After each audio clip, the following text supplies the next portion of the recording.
LRO is this amazing spacecraft that has 7 science instruments on it that's been in orbit around the moon since June of 2009. And it's collecting all sorts of data to help NASA make really good decisions in the future about where to send robotic spacecraft and humans, and to address fundamentally important science questions, not only about the moon, but about the solar system in general. I'm Mark Robinson, and I'm the principal investigator of the Lunar Reconnaissance Orbiter camera.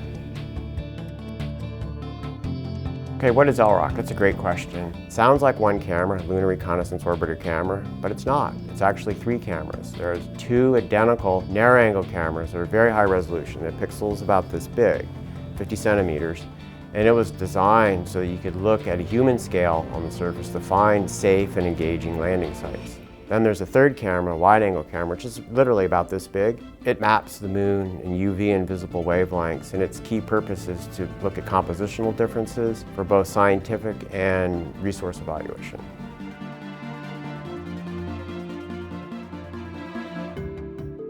It's not easy to find new impact craters because most of them are very small. The only way we can really do this is we have a before image and an after image. And we've been in orbit for 4 years now. So what we're doing now is we're going back to images that were taken in the first year or 2, put them on a computer screen and blink them.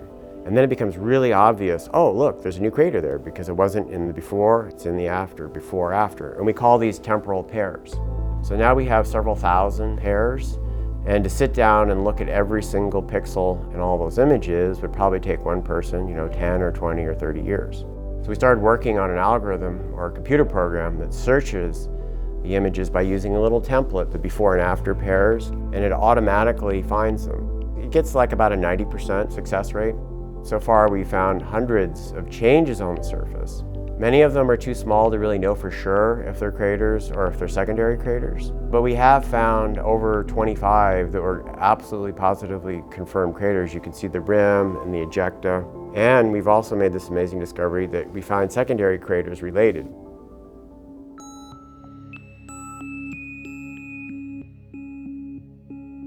There was a bright flash that was recorded by a video camera by a team at Marshall Space Flight Center.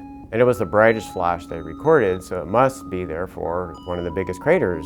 And so they were really interested for us to take a picture. Can you see the crater? Because they predicted how big it was going to be based on the energy, but this is all a model, and so it's a great opportunity to actually calibrate their model. So we took a picture centered on their coordinates, and we didn't find a crater. We found these enigmatic little splotches.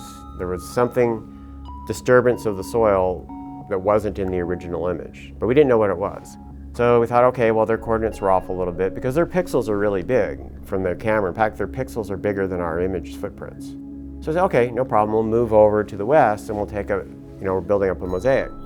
So next month comes around, we take a picture and we do the same thing. Look at the before, look at the after image, no crater. But more of these splotches. But also in that image, we saw what looked like very faint rays. And I thought, boy, I wonder if those are actually rays from a crater. So we just did the simple exercise of drawing lines and see where they converged. And then, so the next month we came around, remember this is the 3rd opportunity, we center the field of view of the camera right on that latitude, longitude, boom, take another picture, comes down, and there it is. Beautiful 18-meter diameter crater. And then we started looking at, now we've got 3 of these, and there's hundreds of these little splotches that we're finding, these rays. And then we had the big picture. We could see that the splotches are actually lined up. These very small clods of ejecta were thrown out 10, 20, 30 kilometers away. That's 30,000 meters compared to an 18-meter diameter crater. So it's a very exciting discovery.